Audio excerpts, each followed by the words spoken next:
कोकणातील प्रत्येक अपडेट जाणून घेण्यासाठी आजच माझे कोकणच्या सोशल मीडिया प्लॅटफॉर्मला लाईक, फॉलो आणि सबस्क्राईब करा। अविनाश लाड यांना काँग्रेसमधून निलंबित केल्यानंतर मतदारसंघात ते ॲक्टिव्ह झाले असून त्यांनी राजापूर मतदारसंघात प्रचाराला सुरुवात केली आहे। राजापूर विधानसभा मतदारसंघातील बंडखोर उमेदवार अविनाश लाड यांनी आपला जाहीरनामा प्रसिद्ध केला आहे। या जाहीरनाम्यात बेरोजगारीवर भर देण्यात आला असून 15 वर्षात जे आमदारांनी केलं नाही ते पुढील 5 वर्षात करून दाखवणार असल्याचं त्यांनी पत्रकार परिषदेत सांगितलंय। नाही आहेत, पण जी कामं झालेली नाही आहेत, जी व्हायला गेले 15 वर्षामध्ये व्हायला पाहिजे होती। जो राजापूर लांजा मतदारसंघ हा जो बॅकफुटवर केला आहे त्यासाठी असेल आमचं कृषी पर्यटन धोरण आहे, रिफायनरी विरुद्धचं आहे, भूमिपत्रांच्या स्थायिक म्हणजे भूमितर नोकऱ्या 100% या ठिकाणी मिळायला पाहिजे त्यासाठीच आहे।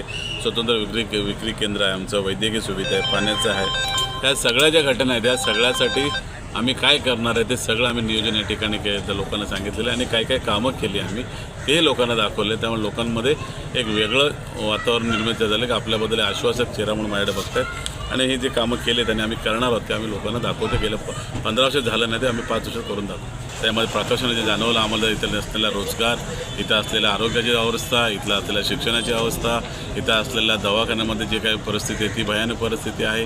त्याचप्रमाणे इथला डेपो आहे, डेपोमध्ये काय परिस्थिती आहे, महिलांना शौचालयाला जागा नाही, बसायला जागा नाही, आबाळ उद्राणं असे अचानक भयानक परिस्थिती या ठिकाणी आहे।